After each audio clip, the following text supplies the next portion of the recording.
Hello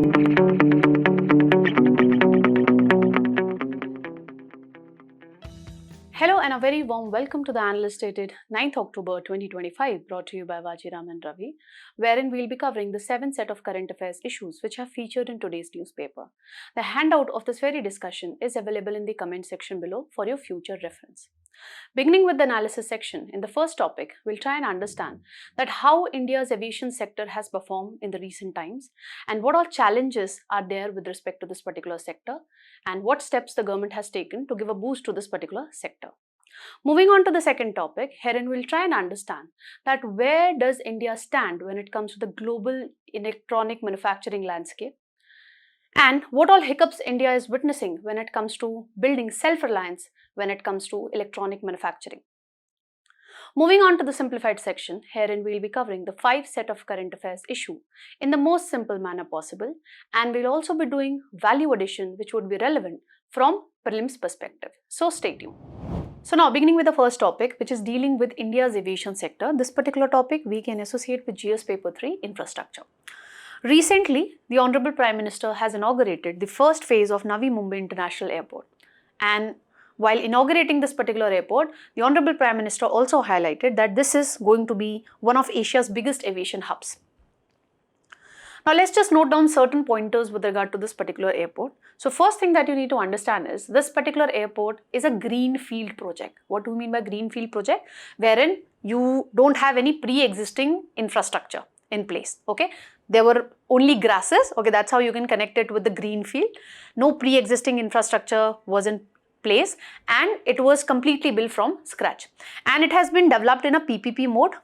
So your private player is Adani Airports and the public player is basically one of the PSUs of Maharashtra government, that is CIDCU.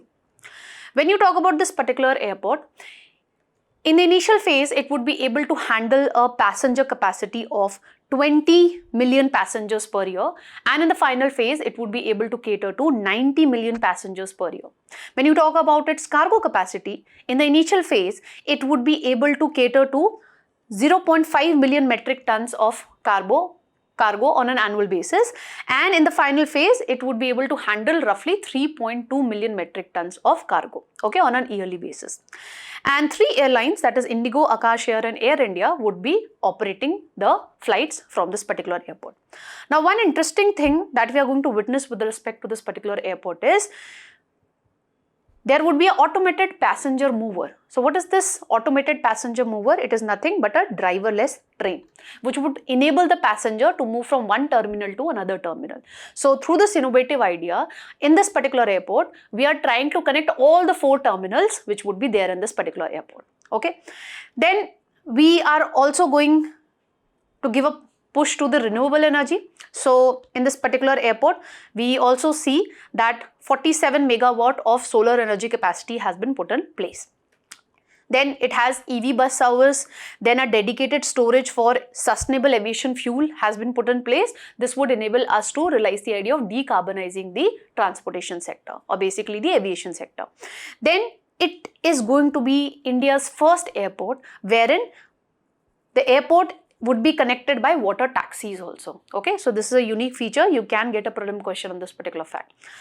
And highlighting the significance of this particular airport, the Honorable Prime Minister has highlighted that with the establishment of this particular airport, the farmers in Maharashtra would be now able to cater to the supermarkets which are there in Europe and Middle East. So this is going to give a boost to the exports also when it comes to India. Now let's just understand that how this aviation sector has performed over a period of time.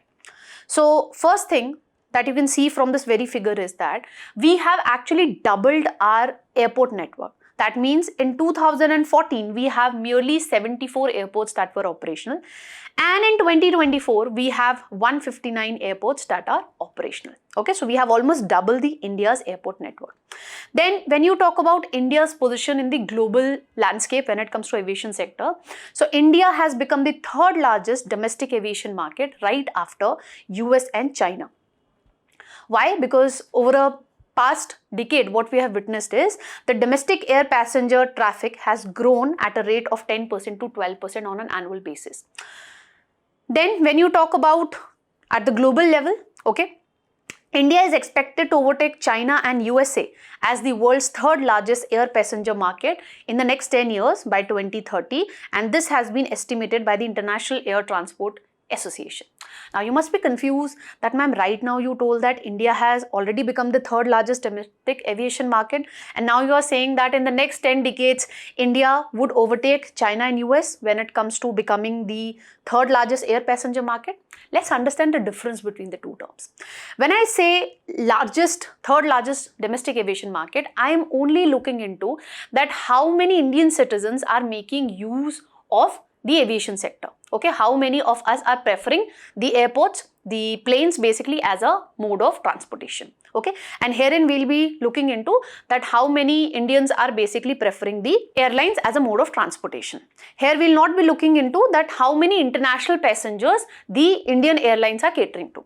But when I say becoming the world's third largest air passenger market, so herein we'll be looking into that how many Indian citizens are preferring airlines and how much international passengers are being catered to by the Indian airlines. Okay, now I think you are clear with the difference. Herein we'll only be looking into that how many of us are preferring airlines as a mode of transportation.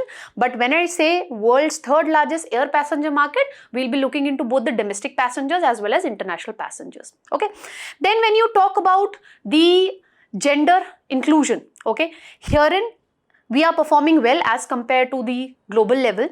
In aviation sector, we have 13 to 18% of the women pilots, and the Directorate General of Civil Aviation has put a target that we'll make sure that we increase the representation of women to 25% when it comes to all the aviation roles by 2025.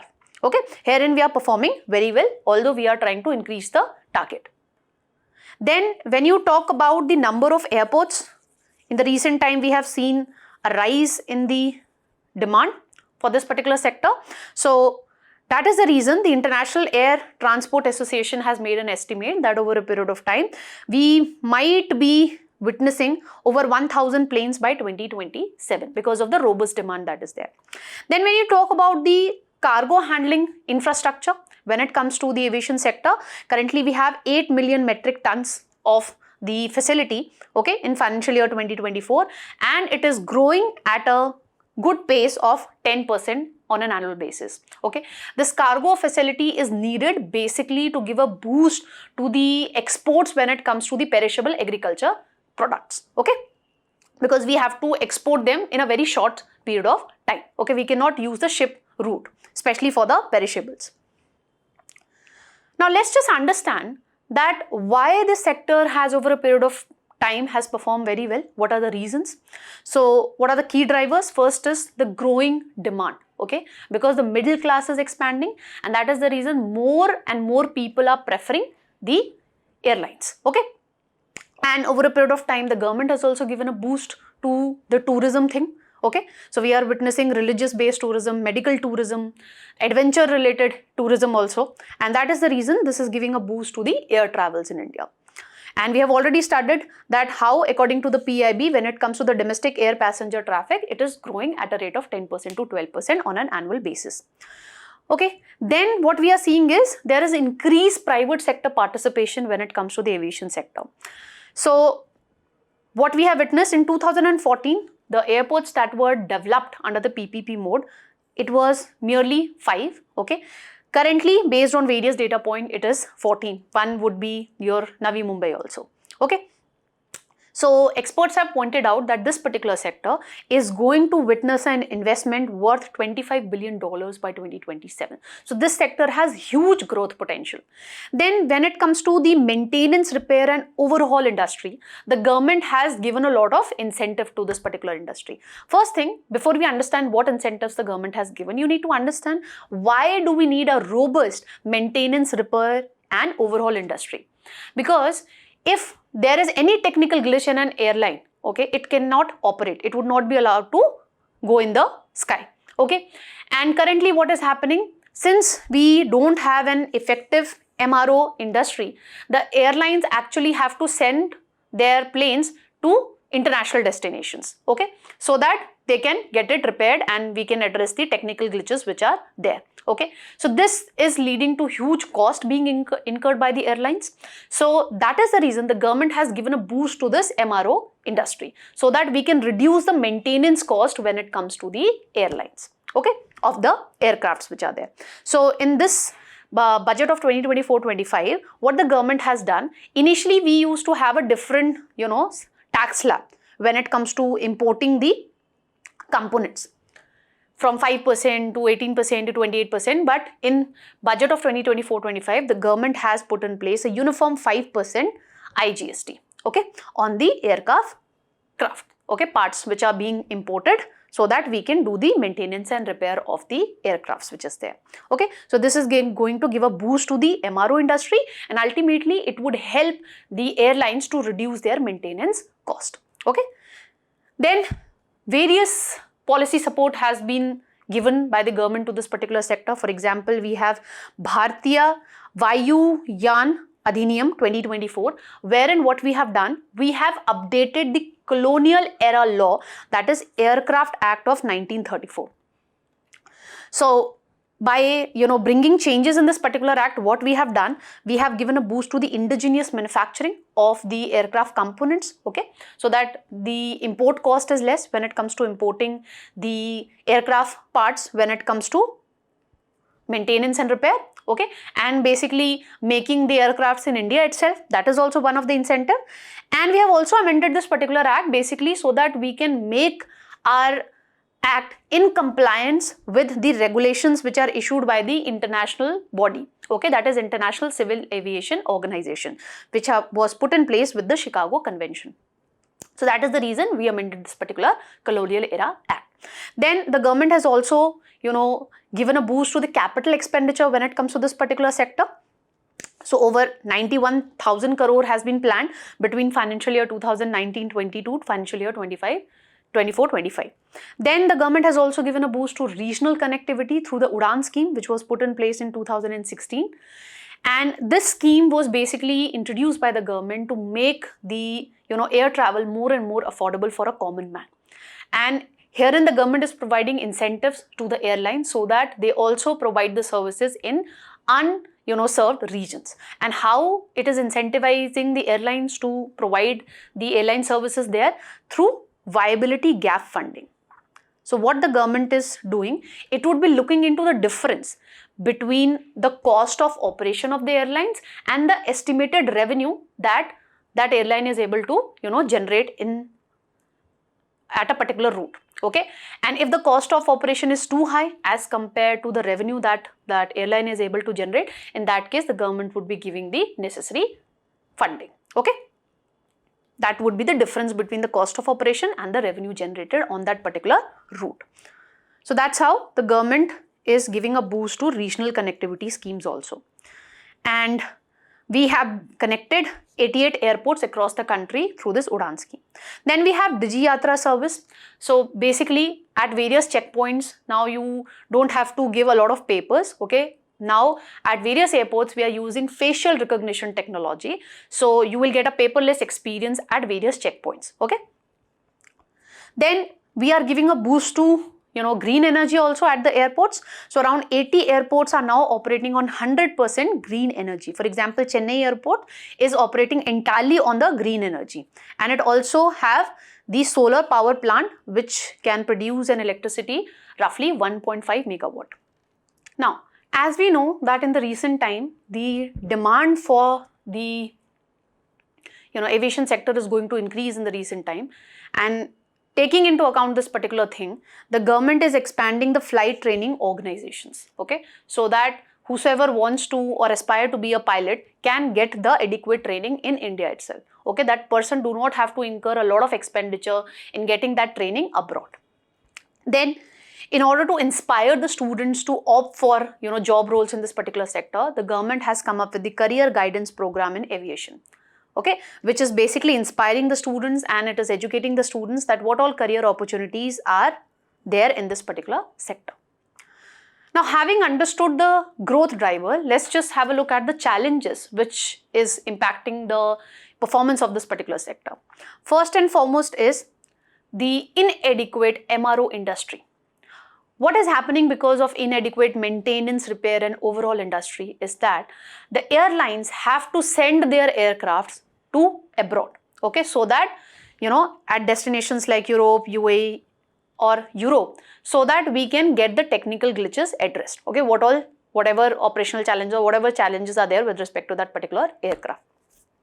Now, due to this, the cost of operation of airlines is increasing, and it also increases the grounding time, because till the time that technical glitch or any issue which is there with respect to that aircraft is not addressed, the aircraft is not allowed to, be in the skies. And what is happening because of this? Roughly 25% of the total fleet is non-operational because of this. Then another challenge that we are witnessing is emergence of two major players, that is Indigo as well as Tata Group Airlines. What is the problem when you only have few players in a particular market? When you have few players in a particular market, the cost of that, cost of a service of that particular market would be quite high. Let's take the example of telecommunication, okay. Initially, we had a lot of players, Airtel, Idea, Vodafone, okay. But since Jio has come into the market, it has created a dominant position. And I am sure every one of you would have got that free Jio ka SIM, okay, in the initial stages. But now we all have to pay a hefty, money to get our Jio SIM card getting recharged. So that would be the problem if only few players are there in a particular sector, okay. When it comes to aviation market also, if you don't have a lot of players, then the service in that particular market would be quite high. The cost of service would be quite high. But if you have a lot of players, obviously, each player would be competing with the other one, and they would compete to give you the service at a lower affordable price, okay. Then there is low per capita penetration of the domestic air travel, because even today, majority of the Indian people prefer railways as a preferred, mode of transportation. However, in China and Brazil, more number of people prefer the airlines, okay. And that is the reason we are unable to tap the full potential of the domestic air market as well. Then, when it comes to the aviation turbine fuel, we are importing that. And whenever there is exchange rate volatility, that means if rupee is depreciating, let's suppose initially $1 was equal to 60 rupees. What is exchange rate? First of all, exchange rate basically tells me that how many units of domestic currency I have to get in order to get 1 unit of a foreign currency, okay. So in this case, I have to give 60 rupees in order to get 1 unit of dollar. If this was the scenario initially and later on it became $1 equals to 80 rupees, that means rupee has depreciated. So whenever there would be depreciation of rupee, we have to pay more when it comes to the imported items, okay. And that is a problem when it comes to this airlines, okay, because we are importing the aviation turbine fuel. Then there are concerns with regard to aviation safety also. Recently, we had witnessed a lot of, airplane crashes, and that has raised a fear among the people, okay, especially the domestic passengers, that whether they should prefer airlines or not, or they should travel through railways only. Although I'm not saying that in railways we don't witness, accidents, but nowadays in the recent time, because of the climate change and everything, more frequent plane crashes are coming into picture. Now, having understood this, let's just understand that what more needs to be done so that we can emerge as a global player when it comes to the aviation sector. First and foremost, we need to reduce the fuel cost of the airlines. How we can do this? By bringing the aviation turbine fuel under the GST ambit.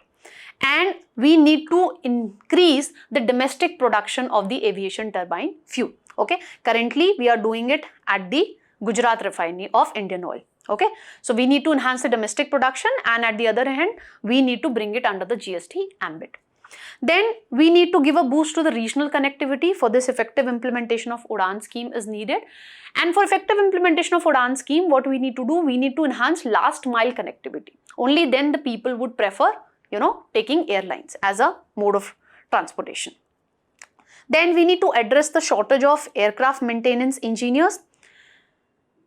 And that is the reason we discuss right now, that when you don't have MRO industry in a better place, what happens? The maintenance cost of airlines is increasing many-fold.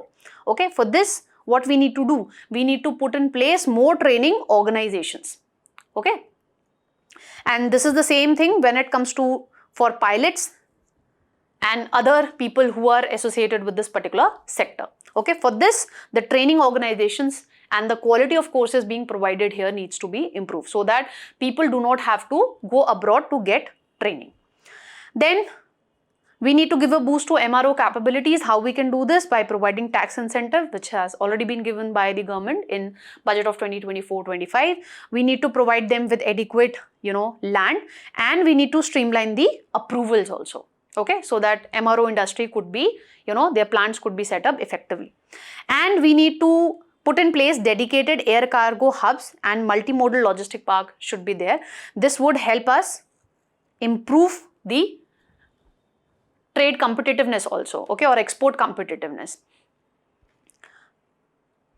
going a long way in reducing the logistic cost as well. And this would also help us and give a boost to especially the exports when it comes to perishable agriculture products. That's all that we need to know with regard to this particular topic. As you can see, UPSC has asked a question on this particular sector. So based on the discussion, try and attempt this PYQ also and try and attempt this practice question also that I have framed for you people. With this, let's move on to the next topic. Now, recently, the Honorable Prime Minister has highlighted that there is a need to give a boost to the electronic manufacturing in India. Only then we will be able to emerge as a reliable global supplier. This particular topic you can associate with GS Paper 3 industries. Now, first, let's have a look that what is the performance of India when it comes to electronic manufacturing and export. India has emerged as the second largest mobile phone producer in the world in the recent times, okay, because of the various policy incentives given by the government. What all policy incentives have been given, we will be discussing in the subsequent slides, don't worry. So because of this policy support given by the government, what we are witnessing is, when it comes to mobile phone, we have become the second largest producer. So production of mobile phones has increased manifold. In 2014-15, merely 26% of the mobile phones that were sold in India were produced domestically. But currently, the number is roughly 99%. Okay, in 2024, 99% of the mobile phones are made locally in India itself. When you talk about the mobile manufacturing units, it has increased manifold. Previously, we merely had 2 mobile manufacturing units, but today we have 300 mobile manufacturing units in India. All this is possible because of the boost given by the government to electronic manufacturing. Then when you talk about the projected production value, India's electronic production would be reaching roughly $300 billion by 2026. And when you talk about mobile phone exports, we have witnessed a 77% fold increase. Okay, so it has increased from roughly 1,500 crore in 2014-15 to 1.2 lakh crore in 2023-24. All this data I have taken from PIB itself, so you can quote these data.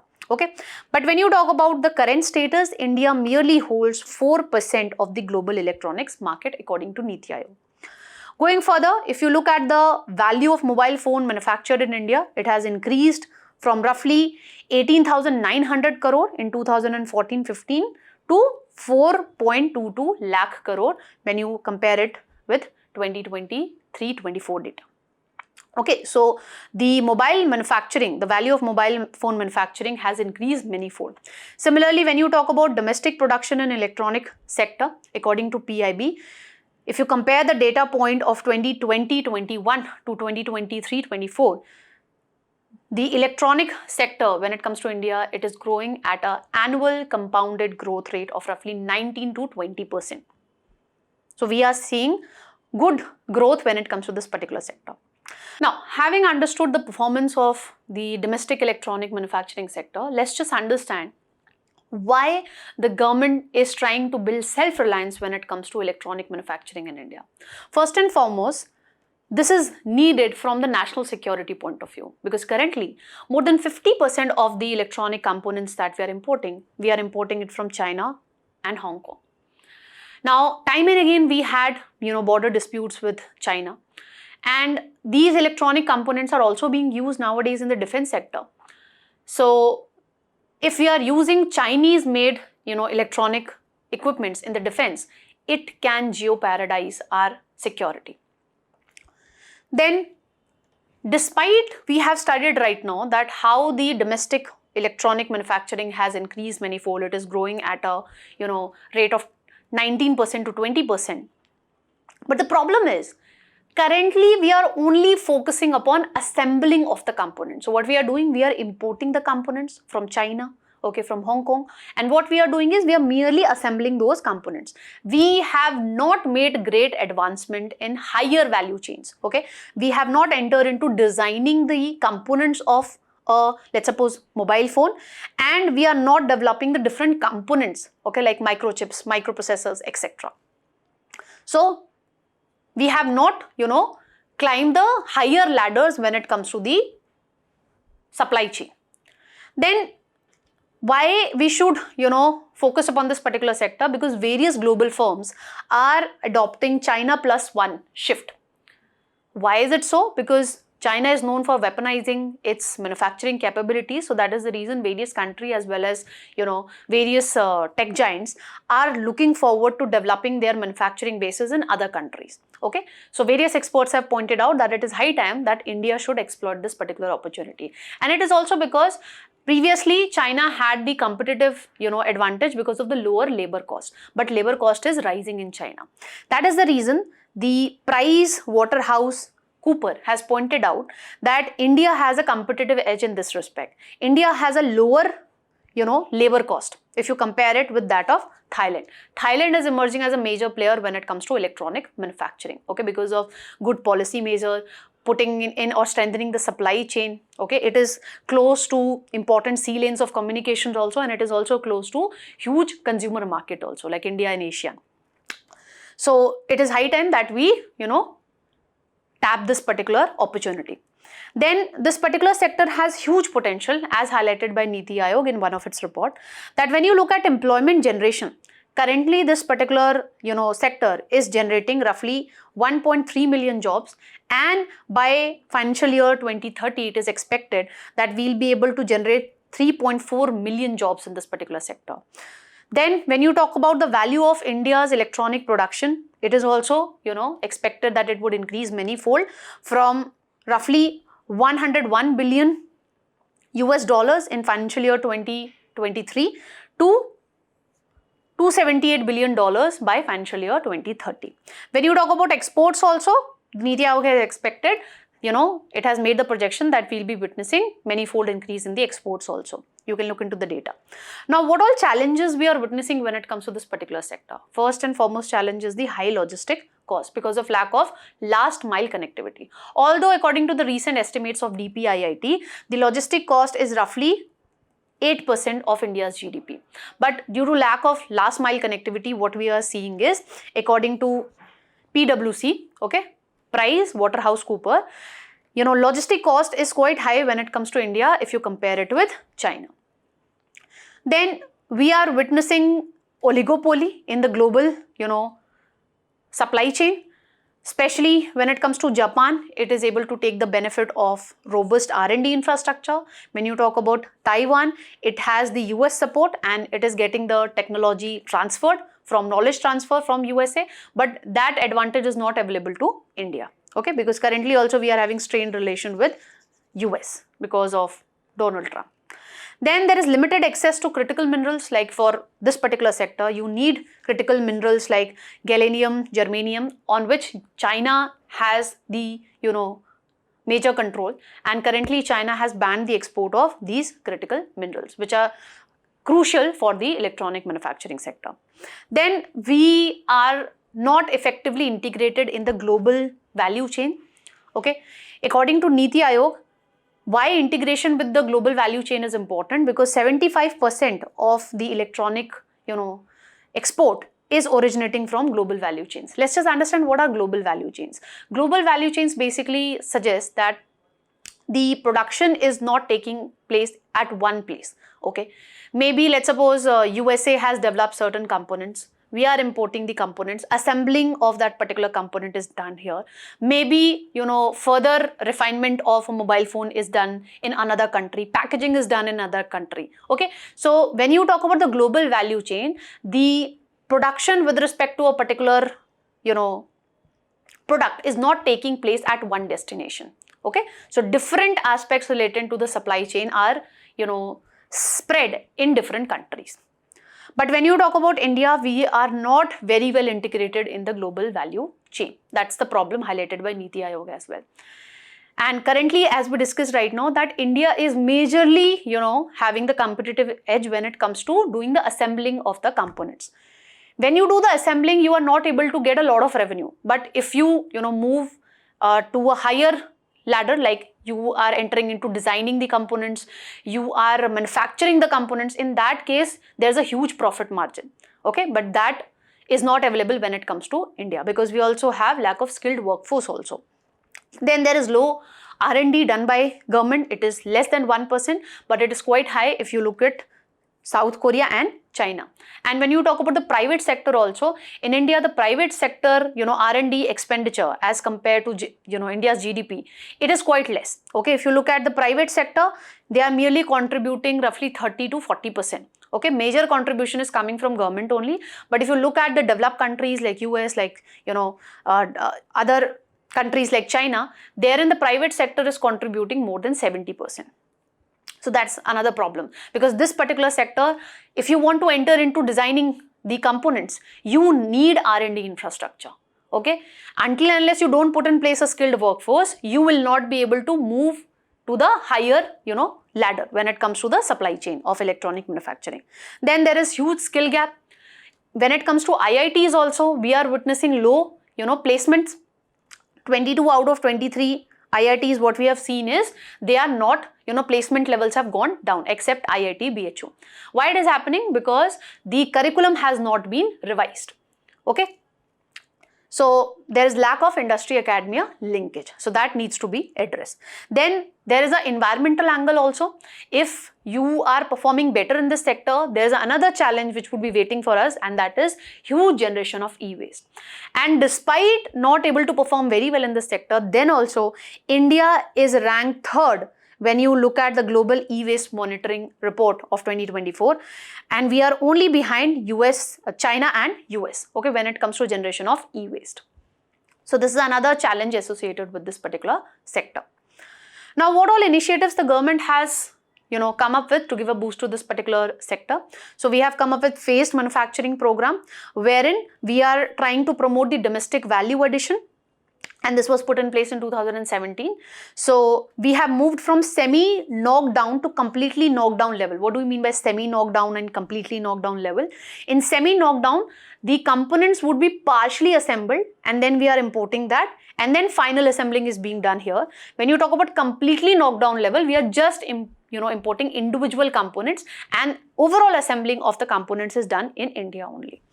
Then we have PLI scheme, which was introduced by the government in 2020 in the backdrop of COVID-19 pandemic also, wherein the incentives are being provided by the government to 3% to 6% on incremental sales in certain segments of the electronic manufacturing, that is mobile phones, specified electronic components.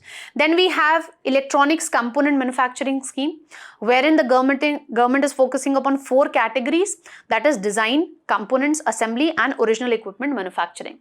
Okay, so here the incentive provided by the government is linked to the turnover that you are able to generate, the capital expenditure that a particular company is doing. Okay. Then we have also increased the FDI limit when it comes to this particular sector. So we have 100% FDI allowed for this particular sector under the automatic route. So you don't need to get the approval of the government, although there is an exception. If it is coming with respect to defense electronics, then up till 49% it is allowed through automatic route. Beyond this 49%, we need to get the government approval. Automatic route basically means you need not get the approval of the government, okay, for bringing the FDI. Now, having understood the challenges, what needs to be done so that we emerge as a major manufacturing hub when it comes to electronic components? So first and foremost, we need to, create a better R&D infrastructure. We need to create clusters, okay, so that the companies which are operating in this particular sector, they can make use, or they can, realize the economies of scale. When you increase the production manifold, then the cost of production goes down per unit. Okay, that is what is increasing the scalability.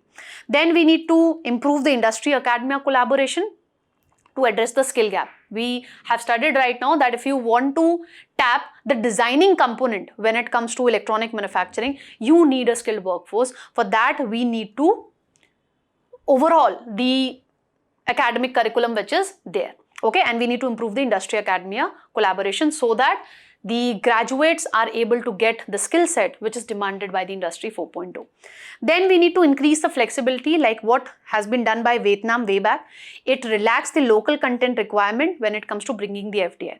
Okay, currently when it comes to India, in majority of the sector, what is there? If you have to, if you are bringing FDI, then there's a local content requirement that the production that you're doing, some of the raw materials you have to source from the local areas, okay, within the India. So when it comes to Vietnam, it has relaxed this particular requirement, and that is the reason it is emerging as a major player when it comes to electronic manufacturing at a global level. As you can see, Samsung basically, shifted its manufacturing base from South Korea to Vietnam because of this particular thing. Then we need to give a boost to PPP, mode of infrastructure development. And lastly, for effective management of e-waste, we need to ensure effective implementation of extended producer responsibility, wherein the producer needs to take the responsibility of effective recycling of the electronic components.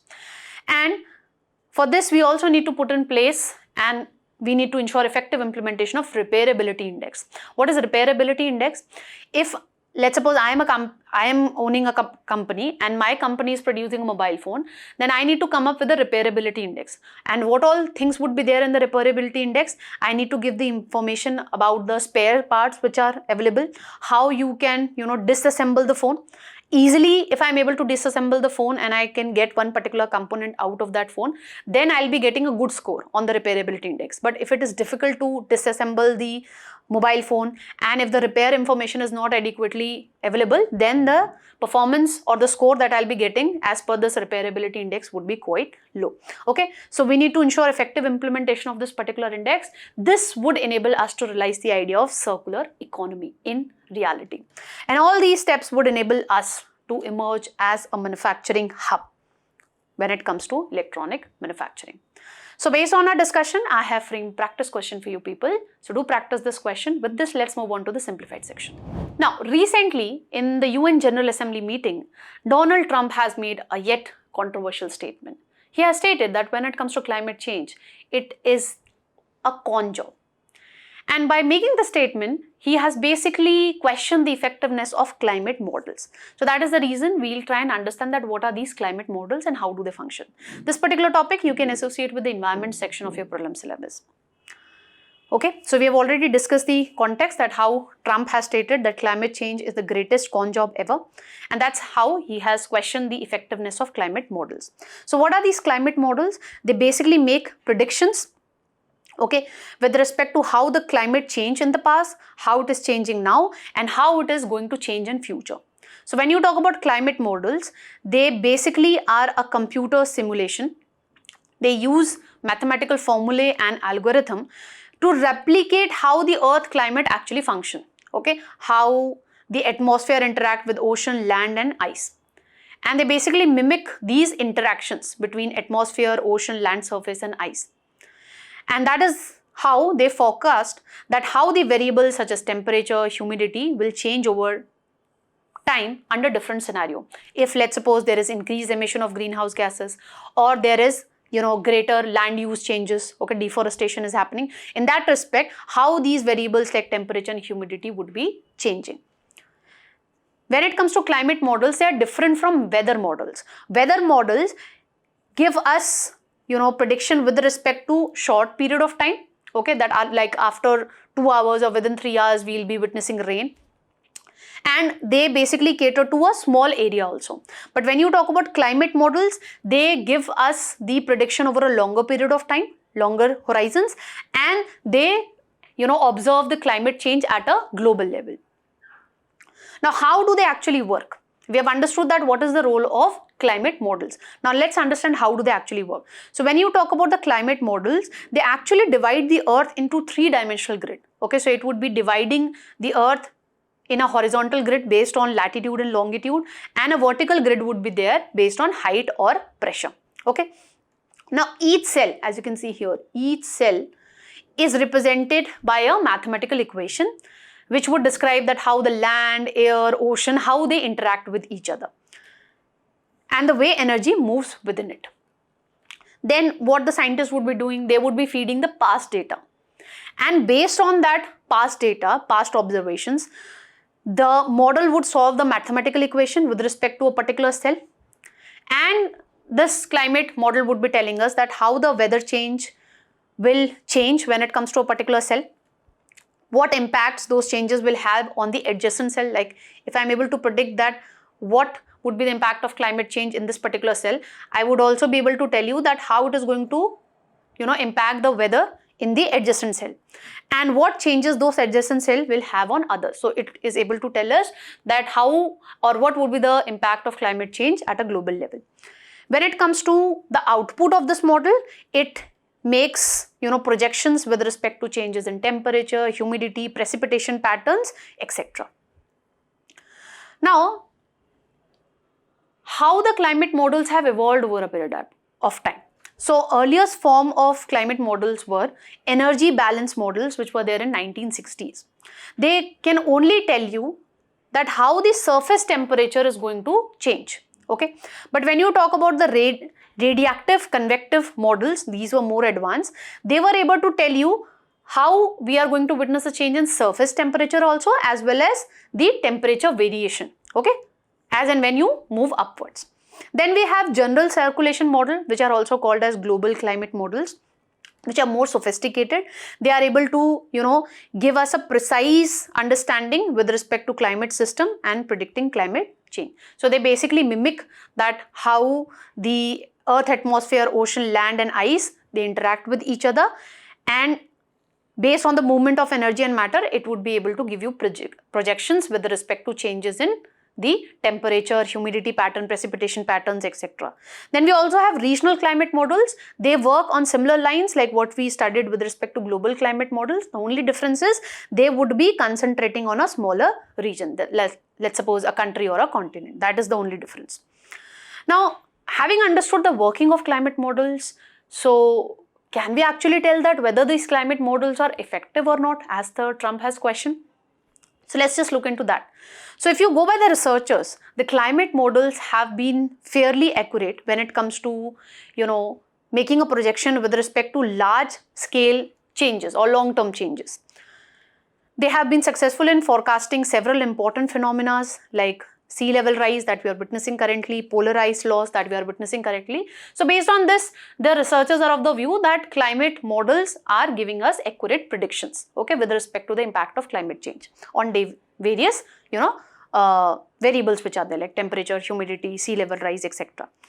But having said that, it's not like the climate models are perfect, okay. Why they are not perfect? Because at times they don't have adequate data set. And this is the problem especially with countries like India, wherein we don't have adequate data set. See, you need to understand that these models are basically working on the inputs that we are going to feed. So they are able to make better projections with respect to the changes in the climate with respect to developed countries where data is readily available. But it might not be available when it comes to countries like India. Okay, so that is the reason experts have also pointed out that why these climate models are less accurate when it comes to making accurate predictions with respect to the countries which are there in the global south. But still, everyone agrees on this particular fact that climate change is a reality, and the projections made by the climate change based on the data that we put into that, it had made accurate projections with respect to sea level rise, polar ice loss and the various adverse impacts of climate change. That's all that we need to understand with respect to this particular topic. Let's move on to the next one. Now, recently, the Nobel Prize for Chemistry has been given for the creation of metal organic frameworks. This particular topic we can associate with general science section of our prelim syllabus. So, normally what happens if you look at any particular product, like for example this stylus which is there, In this, the atoms and molecules would be tightly packed together. So there would be very less space, okay? There would be very less empty space in the stylus. But when you talk about this metal organic frameworks, what the three, people who have received the Nobel Prize in chemistry, what they have done, they have created adequate amount of spaces when it comes to metal organic frameworks, okay? So they have designed open spaces within the molecular structure, which makes this, product more useful for absorbing any other substance, like it can hold water for a particular period of time and it can release it as and when required. So when you talk about the Nobel Prize in Chemistry this year, it has been given to Susumu Kitagawa, Richard Robson and Omar M. Yaghi. And when it comes to this metal organic frameworks, they have been made by linking the metal atoms with carbon containing molecules. Now let's just understand that why this particular innovation has been given the Nobel Prize this year. It has a lot of use. Since I have designed the empty spaces within a particular, metal organic framework, it can enable that particular product to temporarily hold other substances in those empty spaces which are there, okay, just like a sponge. It can hold water and it can release it as and when needed. So it can be used for harvesting water from desert air, capturing carbon dioxide, and this is one of the most sought after use of this, metal organic frameworks also. And it can also be used for storing toxic gases within the empty spaces which are there in the frameworks. Okay. Now, having understood this, we have understood that, okay, this framework works like a sponge. So there are a lot of spongy materials which are available. For example, take the example of bread.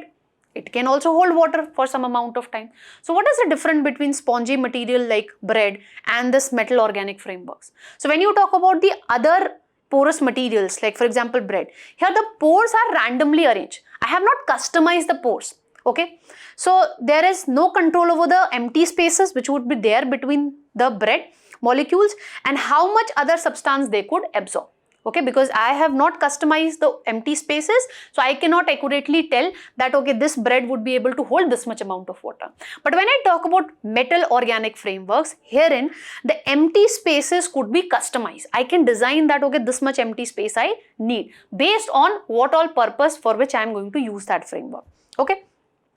So if I am going to use it for absorption of carbon dioxide, I'll be designing it in a different way. If I want to, use these frameworks for absorption of, let's suppose, oil spills which are there in the oceans, for that I'll be designing it in a different way. So it can be tailor-made for specific purposes. And based on that, we can vary the shape, size of the empty spaces needed. And as we have studied, the most, sought after use of this metal organic framework is to deal with the challenge of climate change, which Donald Trump has recently stated that it is the greatest con job ever. Okay, so the most sought after use is, reducing the greenhouse gas, basically the carbon dioxide. That's all that we need to know with regard to this particular topic. Let's move on to the next one. Now, recently, Supreme Court has set November 12 as the deadline to look into or to hear the issue with respect to election party symbol dispute which is there with respect to Shiv Sena. This particular topic you can associate with the polity section. So as I told you, the election party symbol related dispute which is there between the different factions of Shiv Sena, the Supreme Court has set November 12 as the date to hear this particular dispute because the local elections are near, okay, when it comes to the state of Maharashtra. Now let's understand that what is this Shiv Sena conflict. So in 2019, Mahavikas Agadi, okay, which is basically alliance between Shiv Sena, NCP and Indian National Congress. And because of this particular alliance, Uddhav Thackeray was shown as the Chief Minister of Maharashtra. Then what happened in 2022? Eknath Shinde led Shiv Sena, okay, they withdraw their support when it comes to the Mahavikas Agadi. They stated that this alliance was against the Shiv Sena ideology. So this rebellion led to collapse of the NVA government which was there. So the two factions basically went to ECI. So in 2023, ECI basically allotted the name Shiv Sena and the party symbol of bow and arrow to the Eknath Shinde led faction, okay, of the Shiv Sena. And when it comes to the faction which was led by Uddhav Thackeray, they were allotted the symbol of flaming torch. Now, what is important from our exam perspective is that how the party symbol related disputes are resolved. So when it comes to these disputes, they fall under the jurisdiction of Election Commission of India, and this has been stated under para 13 of Election Symbols Reservation and Allotment Order of 1968. So how the ECI basically resolves such disputes? So it would be looking into that which faction of the two parties have higher majority when it comes to organizational wing or the legislative wing. That means how many elected MPs or MLA are supporting a particular faction. So whosoever would be having the higher majority would be allotted that symbol. And if both the legislative wing and the organizational wing are found indecisively, that means ECI is not able to determine that okay, which faction is enjoying higher majority based on the office bearer or based on the elected MPs and MLA. So in that case, what the ECI would be doing, it would freeze the symbol and it would ask both the faction that you choose new symbol altogether, okay, and register yourself with the new name. And if later on in future, if the two factions again reunite, then in that case, they will again go to ECI and ECI can again recognize them as a unified party and it can restore the symbol and the name given. Now with respect to this election symbol dispute, we have a landmark judgment of the Supreme Court, that is Sadiq Ali versus Election Commission of India 1972 verdict, wherein what has happened in 1969, we witness a split in the Congress political party. One faction was led by Jagjeevan Ram and the another faction was led by Nijalingappa. So what Election Commission of India did, it actually concluded the faction led by Jagjeevan Ram as the original party because it enjoyed the majority both in organizational as well as legislative wings. So the faction which was led by Nijalingappa, they went to the Supreme Court, but the Supreme Court stated that the decision taken by the ECI, based on this thing that it looked into the majority in the legislative wing as well as the organizational wing. So based on that, the decision taken by the ECI is absolutely right. Wherein the two bullocks with yoke, this symbol was given to the faction led by Jagjeevan Ram, and it was the faction which was recognized as Indian National Congress, and this decision was upheld by the ECI as well. That's all that we need to know with regard to this particular topic. Let's move on to the next one. Now recently, the Gaza peace talks are going on in Egypt. So in this respect, let's just understand the different places that were in news with respect to this particular conflict. This you can associate with places in news section of the prelims. Now as I told you, US-backed Gaza peace talk have began today itself in Egypt, in Sharm el-Sheikh region, wherein we have delegates from Egypt, Qatar as well as US, and this peace talk is backed by US. Now after this conflict has started, since then what we have seen that this region which is highlighted in the blue color, these are the regions which are currently being controlled by Israel government, and the region which are highlighted in the yellow, they are not still under the Israel control. Since this conflict has begun, 75% of the land in the Gaza has been occupied by Israel. 92% of the housing units have been damaged or destroyed. 78% of the buildings have been destroyed by the Israeli government, and 99% of the agricultural land is not at all accessible currently. And this data has been provided by the Israeli government itself. Now, we need to understand the various places which have been timely in news with respect to this particular conflict. So first such place is Rafah crossing. So what is this Rafah crossing? Here we have Rafah crossing. This is the only exit that does not lead to an Israeli territory. Because the other two crossing, that is Erez, which is situated here, and the other is Kerlim Shalom. These two crossing basically are controlled by Israel. It is only the Rafah crossing which does not, lead to an Israeli territory. So it is situated at the northernmost exit point from the Gaza Strip. This is the Gaza Strip, and it shares a border with Egypt's Sinai Peninsula. So this Rafah crossing is basically controlled by Egypt. Now, the another region which is there in news is Philadelphia corridor. So Philadelphia corridor basically runs from Mediterranean Sea and it is still here, Kerem Shalom crossing, okay, which leads to Israeli territory. It is the one which includes the Rafah crossing and it is basically 14 kilometer in length, and when you look at the width, it is 100 meters wide. So this Philadelphia corridor came into picture in 1979 when the Camp David peace treaty was signed between Israel and Egypt, okay, wherein Egyptian troops were allowed, limited number of Egyptian troops were allowed in this particular region, but no heavy armor was permitted. And then after 205, when Israel withdraw from this Gaza region, then this corridor was actually designated as a demilitarized border zone.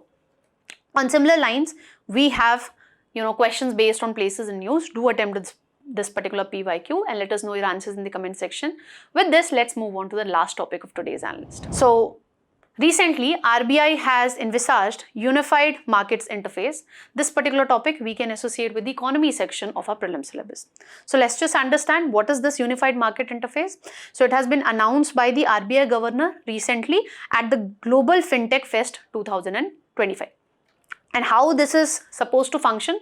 Herein what we are going to do, we are going to tokenize the financial assets like bonds, securities, etc. And we will be converting into digital tokens. So this would improve the trading and settlement thing. And here the settlement would not be done through, the physical cash, okay. Herein the settlement would be done in central bank digital currency. So this is going to give a boost to the financial markets functioning. Now let's just understand what is the central bank digital currency, because previously in 2024 UPSC has asked a question on this thing. So when you talk about CBDC, it is a legal tender and it is issued by central bank in digital form.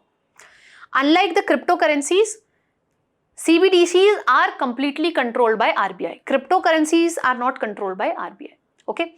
And the CBDCs are backed by central bank, okay? So this ensures stability and trust, okay? But that is not the case in cryptocurrency. It is not backed by the RBI.